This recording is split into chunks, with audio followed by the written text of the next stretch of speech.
Hello, welcome to this TechnicForce tutorial. In this video, we're going to discuss uploading videos to the upload account in VideoSeeder. Now that you've gone through the process of adding upload accounts to VideoSeeder, we now have the ability to quickly and easily upload videos to all of these various video sharing platforms all at once.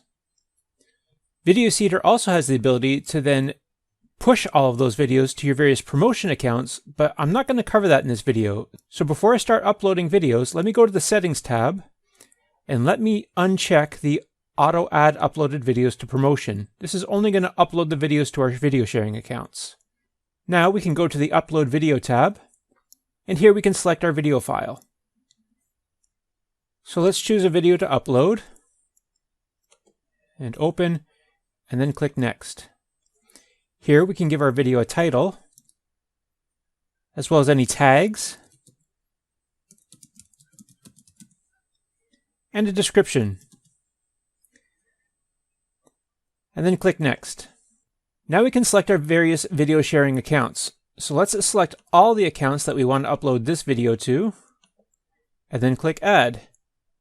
And they all get transferred to the Selected Accounts box. Now we can click Save and Proceed.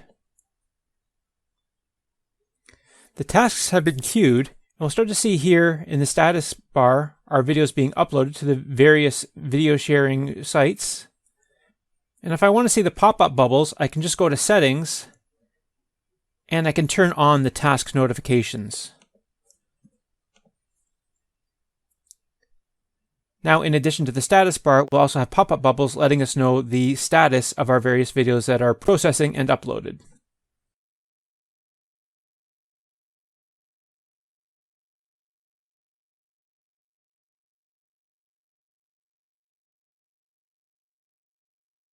And that's all our videos successfully uploaded.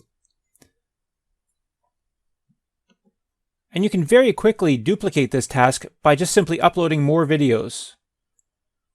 Once you've added all of your videos into the queue, you can just leave VideoSeeder running in the background, and it will upload all of your videos to all the various sharing sites for you automatically. I hope you found this tutorial useful. Thanks very much for watching.